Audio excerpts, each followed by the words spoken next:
Hello guys, welcome to my YouTube channel. दोस्तों, अभी तक हमने कैंडलस्टिक पैटर्न सीखे। ठीक है, कैंडल स्टिक पैटर्न्स का स्टडी किया। ठीक है, आज के लेक्चर में हम लोग क्या करने वाले हैं दोस्तों? हम लोग सपोर्ट और रेसिस्टेंस क्या होता है मार्केट में, ये सीखेंगे। ठीक है, ये सीखने के लिए पहले हमको एक छोटी एक कंसेप्ट समझ के लेनी पड़ेगी। देखिए दोस्तों, सपोज मेरे पास एक मोबाइल है। ठीक है, और इस मोबाइल को बेच के मुझे प्रॉफिट कमाना है। ठीक है, सपोज आज ये मोबाइल का प्राइस चल रहा है 10 रुपए। ठीक है, अगर ये मोबाइल का प्राइस 10 से 20 रुपए होता है, ठीक है, तो मुझे क्या होगा, यहाँ पे 10 रुपए का प्रॉफिट होगा। ठीक है, अगर मैंने वो मोबाइल 10 रुपए को लिया और उसको मैंने 20 रुपए को बेचा, तो वो मोबाइल में मुझे 10 रुपए का प्रॉफिट हुआ। ठीक है, एक थोड़ा इन्वर्टेड, इसका एग्जैक्टली उल्टा एग्जांपल लेते हैं। मानो कि वो मोबाइल मैंने 20 रुपए को ऑलरेडी सेल किया और किसी और से उसको मैंने 10 रुपए में फिर से बाय कर लिया, तो ये केस में भी क्या हुआ, मुझे 10 रुपीज का प्रॉफिट हुआ। ठीक है, मतलब ये एग्जांपल देने का मेरा इंटेंशन क्या था कि आपका प्राइस प्राइस का मूवमेंट कैसा होता है और वो प्राइस के मूवमेंट पे आप प्रॉफिट कैसे कमा सकते हो, ये समझने के लिए मैं एग्जांपल दिया। अब यहाँ पे देखिए दोस्तों, जब प्राइस एक लोअर प्राइस से अपर प्राइस को जाता है, तब बायर्स का प्रॉफिट होता है। ठीक है, क्योंकि बायर ने लोअर प्राइस पे उसको लिया रहता है, जैसे कि मैंने 10 रुपए पे लिया और 20 रुपए पे बेचा। जब प्राइस लोअर वैल्यू से ऊपर के वैल्यू पे जाता है, तब बायर्स को प्रॉफिट होता है। सिमिलरली, जब प्राइस अपर वैल्यू से अपर वैल्यू बोलिए, नहीं तो लोअर वैल्यू, अपर प्राइस बोलिए, लोअर प्राइस पे आता है, तब सेलर्स को प्रॉफिट होता है। ठीक है, इसको फिर से मैं एक बार ड्रॉ कर लेता हूं।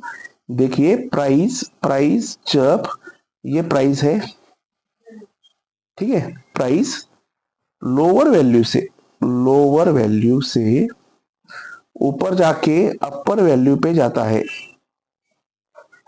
तब बायर्स को प्रॉफिट होता है।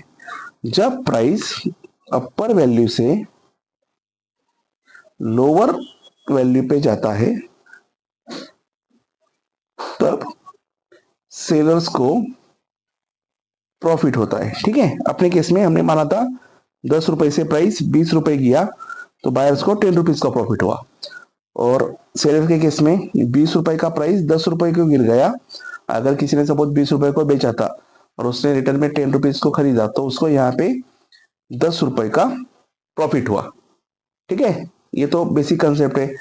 ऐसा होने के बाद ही मार्केट में प्रॉफिट होगा। ठीक है, अब देखिए, अगर हम शेयर मार्केट में बहुत सारे चार्ट स्टडी किए, चार्ट में हमने क्या देखा कि सपोज एक XYZ स्टॉक है, उसमें एक प्राइस का ऐसा मूवमेंट हो रहा है। ठीक है, मतलब कभी प्राइस सपोज 10 रुपए का 20 रुपए को जा रहा है, 20 का कभी फिर से 5 रुपए को आ रहा है, 5 का कभी 25 रुपए को जा रहा है, 25 का 15 हो रहा है, 15 का सपोज फिर से 20 हो रहा है, 20 का यहाँ से फिर से 17 हो रहा है, 17 का फिर से 18 हो रहा है, यहाँ से फिर से 20 हो रहा है। ठीक है, अगर ऐसा प्राइस का मूवमेंट रहा, तो ये मूवमेंट में बायर्स और सेलर्स कब प्रॉफिट कमा सकते हैं? बायर्स तभी प्रॉफिट कमा सकता है जब उसने बाय किया रहेगा 10 रुपीज पे और सेल करेगा वो 20 रुपए और मोर देन 10 रुपीज के ऊपर। सेलर का प्रॉफिट कमा सकता है जब उसने 20 पे सेल मारा है और वो 20 के नीचे उसको बेच रहा है, माने को ये 15 को बेचो, नहीं तो वो 10 को बेचे। ठीक है, तभी बायर्स नहीं तो सेलर्स को प्रॉफिट होगा। ठीक है, अब इसमें और डीप में जाते, अभी बायर के केस में आप समझिए, बायर्स का थोड़ा मेंटेलिटी समझिए। सपोज आज बायर ने एक चीज 10 रुपए को खरीदी। अभी कोई भी बंदा एक आधी चीज 10 रुपए को क्यों खरीदता है? क्योंकि उसको लगता है कि ये बहुत लो प्राइस पे मुझे मिल रही है, इसका प्राइस लो है, इसलिए मुझे उसको खरीदना है। ठीक है, इसलिए उसने उसको यहाँ पे खरीदा, ठीक है। अब ये बेचेगा कब? बेचेगा जब इसका प्राइस बढ़ेगा, तब उसको ये 20 रुपए में सेल कर देगा प्रॉफिट कमाने के लिए, ठीक है। अभी इसको 20 रुपए में सेल क्यों करेगा? उसका एक रीजन है कि 20 रुपए का जो प्राइस है वो इस बायर को लगता है ये प्रोडक्ट का सबसे अच्छा दाम है मार्केट में। अगर मैं इस 20 रुपए को बेच रहा हूं ना, तो ये प्राइस जो मुझे मिल रही है ना 20 रुपए की, ये सही दाम है इसका, ठीक है। और उसी पॉइंट पे जो बंदा इसको खरीद रहा है इससे, उसको क्या लग रहा है, नहीं यहाँ पे मुझे 20 रुपए को ये खरीद रहा भी है कोई, तो इसकी वैल्यू मुझे 20 रुपए से सही सही लग रही है। मतलब किसी को वैल्यू 10 रुपए की सही लग रही है बाय करते टाइम, किसी को वैल्यू 20 रुपए की सही लग रही है, ठीक है। अब सपोर्ट और रेसिस्टेंस होता क्या है दोस्तों? मार्केट में क्या होता है, मार्केट में प्राइस का मूवमेंट कभी भी ऐसे फ्लैट नहीं रहता है। मानो कि 10 रुपए की प्राइस है और 10 रुपए की ही चल रही है। अगर मानो 20 रुपए की प्राइस है, 20 रुपए की ही चल रही है throughout the day, throughout the month, throughout the week, throughout the 5 minutes pattern, 5 minutes time frame, ठीक है। ऐसा कभी नहीं होता। मार्केट में क्या होता है, प्राइस ऊपर जाती है, कभी नीचे आती है, कभी फिर से ऊपर जाती है, कभी नीचे जाती है, फिर बहुत ऊपर जाती है, फिर थोड़ा नीचे आती है। प्राइस का मूवमेंट ऐसा होता है मार्केट में, ठीक है। अब एग्जैक्टली सपोर्ट और रेसिस्टेंस क्या है? प्राइस का सपोर्ट और रेसिस्टेंस जो कि आज का अपना टॉपिक है, वो एग्जैक्टली क्या है? वो ये है कि जो प्राइस से मार्केट में अपवर्ड का मूवमेंट आ रहा है, एग्जैक्टली जो प्राइस से मार्केट में अपवर्ड का मूवमेंट आ रहा है, मतलब सपोज ये 10 रुपए के प्राइस है, इधर फिर से 10 रुपए से ऊपर गया, इधर फिर से 10 रुपए से ऊपर गया, उसको हम बोलेंगे मार्केट का सपोर्ट, ठीक है। और जो प्राइस से मार्केट नीचे गिर रहा है, मानो कि ये 20 रुपीज है हमारे केस में, यहां से हमेशा प्राइस नीचे आता है, हमेशा प्राइस नीचे आता है, इसको हम क्या बोलेंगे? रेसिस्टेंस, ठीक है। सपोर्ट यानी यहां से प्राइस नीचे नहीं गिरेगा, यहां से प्राइस ऊपर की तरफ शिफ्ट होगा, और यहां पे जब भी प्राइस आएगा तब तब प्राइस ऊपर चला जाएगा। और रेसिस्टेंस मतलब यहां जब भी प्राइस ये लेवल पे जाएगा, यहां से प्राइस नीचे गिरेगा, ठीक है। मैं सपोर्ट रेसिस्टेंस को फिर से एक बार ड्रॉ कर लेता हूं। देखिए प्राइस का मूवमेंट है, ऐसे प्राइस ऊपर गया, फिर यहां से नीचे गिरा, फिर ऊपर गया, फिर नीचे गिरा, फिर ऊपर गया, फिर नीचे गिरा। ये जो नीचे जहां पे आके ये फिर से ऊपर जा रहा है, ये सब पॉइंट्स को हम प्राइस का सपोर्ट बोलेंगे। और मार्केट ऊपर जाके जहां जहां से फिर से गिर रहा है, ये सभी पॉइंट्स को हम रेसिस्टेंस बोलेंगे, ये सभी पॉइंट्स को हम रेसिस्टेंस बोलेंगे, ठीक है। अब देखिए यहां से मार्केट ऊपर गया, फिर यहां से नीचे गिरा, फिर यहां से मार्केट ऊपर गया, फिर यहां से नीचे गिरा, यहां से मार्केट ऊपर गया, फिर यहां से नीचे गया। मतलब सपोर्ट पे प्राइस ऊपर चला जाता है और रेसिस्टेंस पे प्राइस नीचे चला आता है, ठीक है। अब ये एग्जैक्टली ऐसा क्यों होता है मार्केट में, उसका एक हम लॉजिक समझेंगे। अब सपोज क्या हुआ, वही 10 और 20 रुपीज का एग्जांपल हम ले लेंगे, ठीक है। अब क्या हुआ देखिए, यहां से ऊपर गया, नीचे आया, ऊपर गया, नीचे आया, ऊपर गया, ठीक है। यहाँ पे 10 रुपीज प्राइस थी, 10 रुपीज से मार्केट 20 रुपीज चला गया, 20 रुपीज से मार्केट फिर से 10 रुपीज आ गया, 10 रुपीज से मार्केट फिर से 20 रुपीज चला गया, 20 रुपीज से मार्केट सपोज फिर से 10 रुपीज में आया। अब क्यों क्यों हमेशा मार्केट 10 रुपीज से ही ऊपर जाता है और क्यों हमेशा मार्केट 20 रुपीज से ही नीचे आता है? इसका लॉजिक क्या है? मतलब ये 20 रुपीज मार्केट का रेसिस्टेंस क्यों बन रहा है? रेसिस्टेंस इन द सेंस इसके ऊपर मार्केट क्यों नहीं जा पा रहा है? और दूसरा कि ये 10 रुपीज का जो बाउंस है, यहां से मार्केट हमेशा ऊपर ही क्यों जा रहा है, 10 रुपीज से नीचे क्यों नहीं आ रहा है?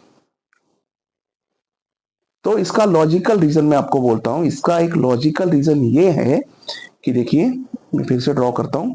ऊपर जा रहा है, नीचे आ रहा है, ऊपर जा रहा है, नीचे आ रहा है, फिर से ऊपर गया, 10 रुपीज से ही बाउंस कर रहा है और 20 रुपीज से वो नीचे आ रहा है।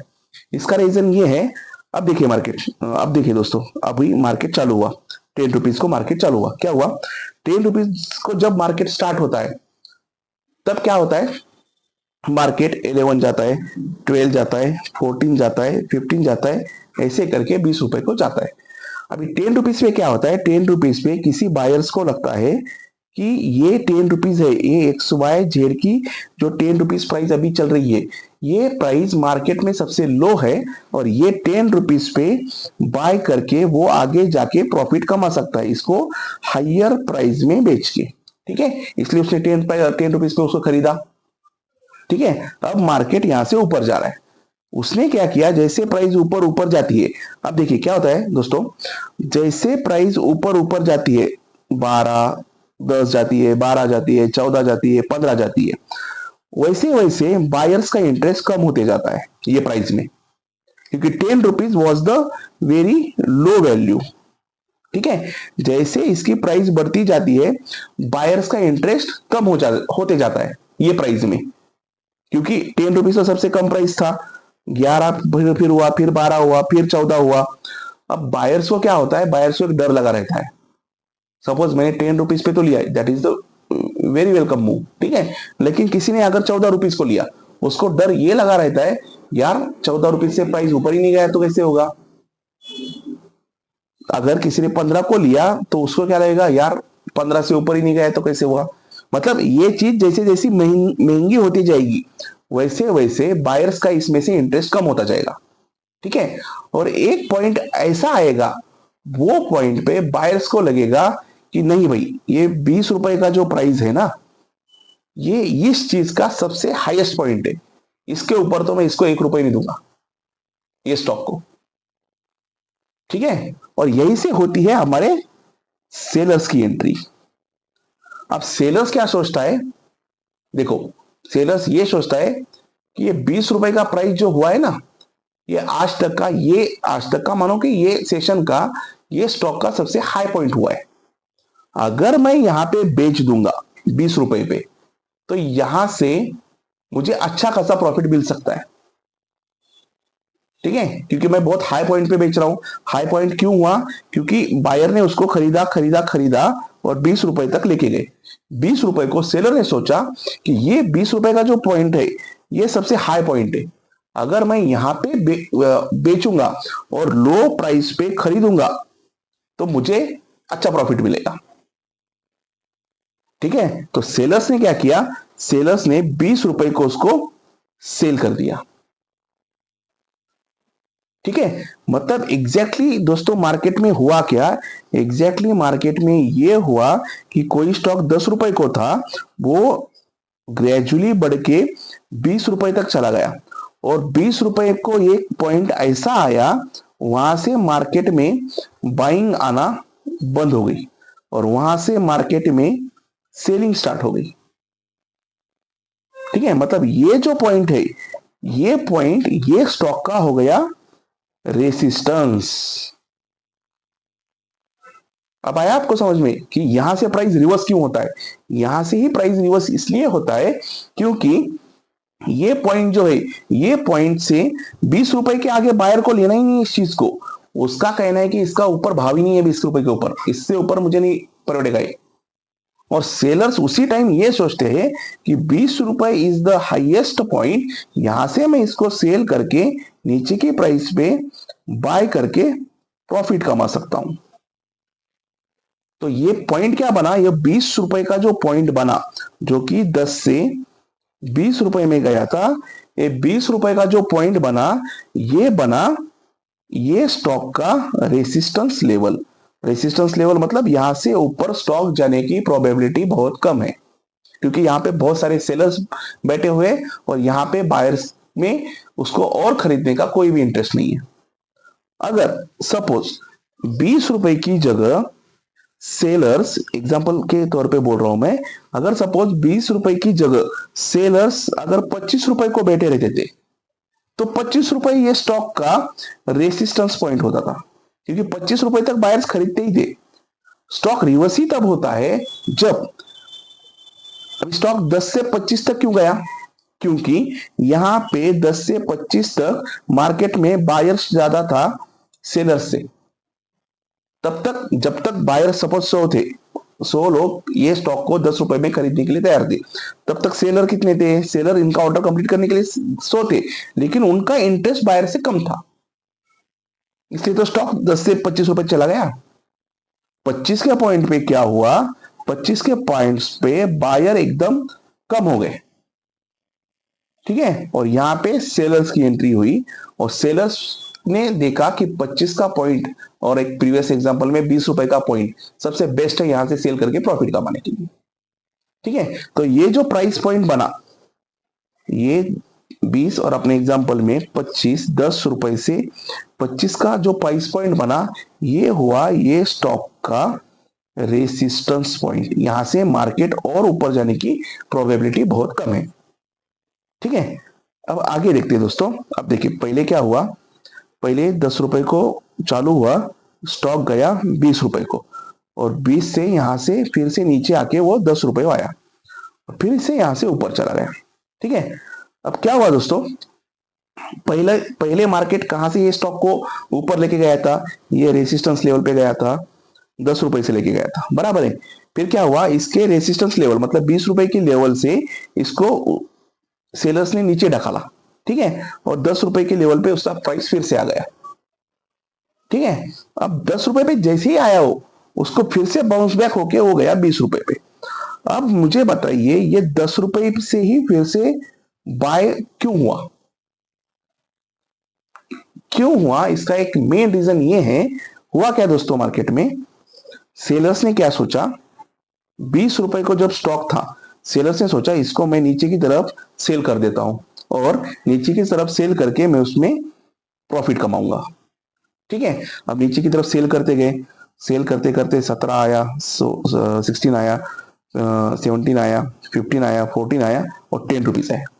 अब जैसे 10 रुपीज पहले एग्जाम्पल में आए थे, क्योंकि 10 रुपीज से तो स्टॉक 20 रुपए को आया था, जैसे 10 रुपीज पहले के 10 रुपीज के आसपास प्राइस आया, यहां से बायर्स की फिर से री एंट्री हो गई। बायर्स की फिर से री एंट्री क्यों हो गई, क्योंकि देखिए बायर्स ने क्या किया था, इस स्टॉक को 10 से 20 रुपए तक लेके गए थे। क्यों लेके गए थे कि 10 रुपए का प्राइस ये स्टॉक का सबसे लो प्राइस था, लो प्राइस था, और इसको अदर वेट्स में ऐसा बोलो कि ये प्राइस पे सबसे कम दाम में ये स्टॉक अवेलेबल था, यहां से तो प्राइस बढ़ना ही बढ़ना है। तो जिन लोगों ने पिछली बार ये 10 रुपए को नहीं खरीदा, और जिन लोगों को और ये स्टॉक को अपने पोर्टफोलियो में ऐड बैक करना है, उन्होंने क्या देखा, उन्होंने एक अपॉर्चुनिटी देखा। स्टॉक 20 पे गया था, अब 20 पे तो ले नहीं पाए, क्योंकि 20 तो बहुत हाई भाव गया था, वहां पे तो सेलर ने बेच दिया। अभी देखिए फिर से प्राइस आया 10 रुपए के लेवल पे, अब यहां से फिर से बायर्स की एंट्री हुई, क्योंकि बायर्स के एंगल से 10 रुपए का प्राइस सबसे लोवेस्ट है, और ये प्राइस पे बाय करके वो लोग प्रॉफिट कमा सकते हैं। मतलब 10 रुपए पे आके सबसे लोएस्ट भाव पे मैं खरीदूंगा, और हाई भाव पे मैं आगे चल के बेचूंगा उसको, ठीक है। इसलिए 10 रुपए से प्राइस फिर से मूव होके प्राइस गया 20 रुपए के पास। तो ये 10 रुपए अपने एग्जाम्पल में क्या है, ये 10 रुपए अपने एग्जाम्पल में ये प्राइस का सपोर्ट लेवल है। सपोर्ट लेवल मतलब क्या, यहां से प्राइस बाउंस बैक करेगा ऊपर के साइड, ठीक है। अब मैं आपको ये कंसेप्चुअली ये बहुत आपको मैंने समझाया है, सपोर्ट और रेजिस्टेंस। फिर से आप देखिए 10 रुपए को आया, 10 रुपए को आया, 10 रुपए को आया, 20 रुपए को गया, 20 रुपए को गया, 20 रुपए से प्राइस नीचे आ रहा है, 10 रुपए से ऊपर जा रहा है, 10 रुपए से प्राइस ऊपर जा रहा है, 20 रुपए से फिर से नीचे आ रहा है। मतलब जो लेवल से प्राइस ऊपर नहीं जा पा रहा है, उस लेवल को हम बोलेंगे रेसिस्टेंस, और जो लेवल से फिर से प्राइस में बाइंग आ रही है, उस लेवल को हम बोलेंगे सपोर्ट लेवल, ठीक है। अब कुछ लोगों के दिमाग में ये आता रहेगा, व्हाट इफ अगर मार्केट 20 रुपए से भी ऊपर चला जाता है, तो उसको हम ब्रेकआउट बोलेंगे। अब ब्रेकआउट क्या रहता है, कैसा रहता है, ये हम आगे कुछ लेक्चर्स में कवर करेंगे। फिलहाल तो मैं ब्रेकआउट का एग्जांपल इस एक्स में कवर कब नहीं करूंगा, क्योंकि आपको कंफ्यूजन हो जाएगा। यहाँ पे बस हम सपोर्ट लेवल और रेसिस्टेंस लेवल पे ही फोकस करेंगे, ठीक है। तो सपोर्ट लेवल क्या हुआ? सपोर्ट लेवल ये हुआ जो प्राइस से मार्केट में स्टॉक बाउंस बैक होता है, नहीं तो जो प्राइस से मार्केट में स्टॉक फिर से ऊपर आना चालू हो जाता है उसको हम बोलेंगे सपोर्ट, और जो प्राइस से स्टॉक फिर से नीचे आना चालू होता है उसको हम बोलेंगे रेसिस्टेंस लेवल। ठीक है, तो सपोर्ट और रेसिस्टेंस लेवल स्टॉक में हम कैसे ड्रॉ करेंगे? वही एग्जांपल फिर से हम ऐसे ड्रॉ करेंगे। 10 रुपए का स्टॉक हुआ, 20 को गया, 20 से आया फिर से 10 को, 10 से गया फिर से 20 को, 20 से आया फिर से 10 को। This all 10 rupees is our support price और this all our 20 rupees is our resistance price. ठीक है, अब क्या होता है मार्केट में दोस्तों? मार्केट में आप ऐसा पकड़ के मत छोड़ो कि यार एग्जैक्टली 10 रुपए मतलब 10 रुपए से ही मार्केट ये बाउंस बैक होगा, नहीं तो एग्जैक्टली 20 रुपए मतलब 20 रुपए से हम इसको सेल करके 10 रुपए में प्रॉफिट कमा लूंगा। यहाँ पे आपको एक एरिया ड्रॉ करना पड़ेगा। एरिया ड्रॉ करना पड़ेगा इन द सेंस कि मानो कि 18 से 20 के बीच में अगर मैंने प्राइस आया तो वो नीचे गिर जाता है, वैसे ही 8 से 10 के बीच में अगर प्राइस आया तो मार्केट ऊपर चला जाता है। ठीक है, आप एग्जैक्टली प्राइस पॉइंट नहीं बोल सकते कि 10 रुपए से ही ऊपर जाएगा, नहीं तो 20 रुपए से ही नीचे आएगा। ठीक है, अब ये स्टॉक का सपोर्ट और रेजिस्टेंस लेवल आपको क्यों मालूम होना चाहिए, ये मैं आपको बोलता हूं। ये स्टॉक का सपोर्ट और रेजिस्टेंस लेवल आपको क्यों मालूम होना चाहिए, ये आपको देखता हूं। सपोज क्या हुआ दोस्तों, मार्केट 10 रुपए से स्टार्ट हुआ, गया 20 रुपए को। अब आपको तो मालूम था जब स्टार्ट हुआ तब तो आपको सपोर्ट रेजिस्टेंस लेवल नहीं मालूम था। ये कब मालूम होता है? ये अपना फर्स्ट मूव कंप्लीट हो गया।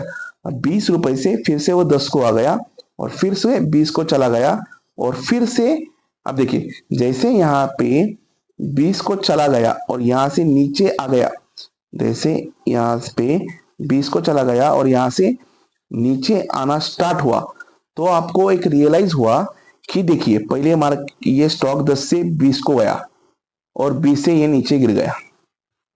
अब यहां पहले मुंह तक आपको नहीं मालूम था कौन सा सपोर्ट और कौन सा रेजिस्टेंस है।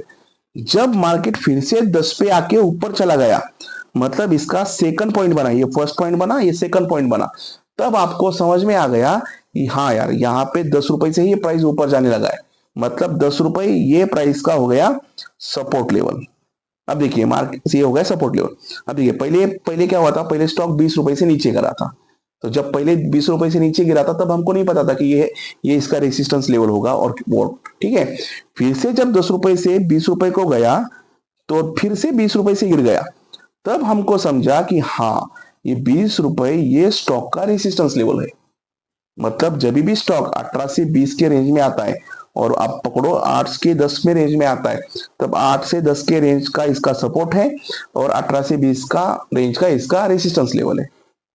ठीक है, अब हम आके क्या करेंगे, जैसे हमको पता चलता है कि ये 10 रुपए 10 रुपए 10 रुपए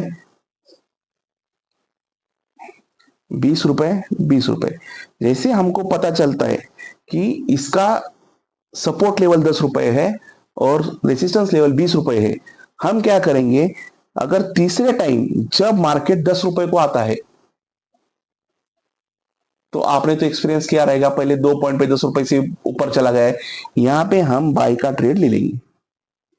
ठीक है, और हम प्रॉफिट कहां बुक करेंगे, 20 रुपए तक, क्योंकि मालूम है 20 रुपए इज द रेसिस्टेंस लेवल। ठीक है, सिमिलरली जब किसी को अगर सेल करना रहे, जब मार्केट 20 रुपए को आएगा, उसको क्या पता है भाई, पहले 2 इंस्टेंस में फर्स्ट और सेकंड में 20 रुपए से प्राइस नीचे आया है, तो क्या करेगा, वो आके बंद करके 20 रुपए को सेल कर देगा और कहां फिर से बाय करेगा प्रॉफिट कमाने के लिए, 10 रुपए को बाय करेगा। ठीक है, तो ये सपोर्ट और रेजिस्टेंस लेवल का फायदा होता है। आपको क्या करना है, आपको मार्केट में वो स्टॉक का सपोर्ट लेवल फाइंड करना है। सपोर्ट लेवल फाइंड करना है मतलब अपने केस में 10 रुपीज, कौन से 2 प्राइस पॉइंट पे स्टॉक बाउंस बैक हुआ है, ठीक है, और कौन से 2 प्राइस पॉइंट पे स्टॉक फिर से नीचे आया है, ये लेवल आपको ड्रॉ करना है। फिर आपको क्या करना है, इसको एक लाइन से जोड़ देना है और सपोर्ट को एक लाइन से जोड़ देना है। जब भी स्टॉक ये लाइन के आसपास आएगा तो आप इसको सेल करोगे रेसिस्टेंस लेवल पे, और जब भी स्टॉक ये नीचे के लाइंस के आसपास आएगा 10 रुपीज और 8 to 10 रुपीज के बीच में, तो आप उसको बाय करोगे प्रॉफिट कमाने के लिए। ठीक है, आई होप आपको सपोर्ट और रेजिस्टेंस लेवल समझ में आया रहेगा। अब क्या है दोस्तों, हमने प्रीवियस 6 पार्ट्स में हमने कैंडलस्टिक का कोर्स पूरा कंप्लीट कर लिया है। ठीक है, अब थोड़ा हम कैंडलस्टिक के कोर्स को ये सपोर्ट लेवल के एंगल में कैसे जोड़ सकते हैं ये देख के हम ट्रेड लेंगे। मतलब हम क्या करेंगे, हम सपोर्ट रेसिस्टेंस विथ कैंडलस्टिक, इसका यूज करके हम कैसे ट्रेड ले सकते हैं, क्योंकि कैंडलस्टिक तो हमने समझ लिया है ऑलरेडी। ठीक है, ये जो कैंडलस्टिक मैंने आपको पूरे समझाए थे ये आप तो पूरे समझ गए। ठीक है, आज के पार्ट में मैंने आपको क्या सिखाया, सपोर्ट एंड रेजिस्टेंस लेवल। अभी नेक्स्ट जो भी हमारा वीडियो आएगा उसमें आपको मैं क्या करूंगा, ये जो हमने सीखे हुए कैंडलस्टिक पैटर्न है इसको प्लस सपोर्ट एंड रेजिस्टेंस को लेके हम कैसे ट्रेड ले सकते हैं। देखो, आप कभी भी कैंडलस्टिक के ऊपर ट्रेड लोगे तो उसका एक सही होने का पॉसिबिलिटी क्या रहेगा, मानो कि 50%, कुछ केस में 80%। लेकिन अगर हम उसके साथ सपोर्ट एंड रेसिस्टेंस लेवल भी जोड़ देंगे तो आपका विनिंग प्रोबेबिलिटी मे बी 50 से 60 होगा, न मे बी 80 से 90 होगा। ठीक है, तो अगले वीडियो में हम क्या कवर करेंगे, अगले वीडियो में हम ये कवर करेंगे कि हम candles plus support and resistance level देख के मार्केट में कैसे ट्रेड लेंगे। ठीक है, till time have a good day.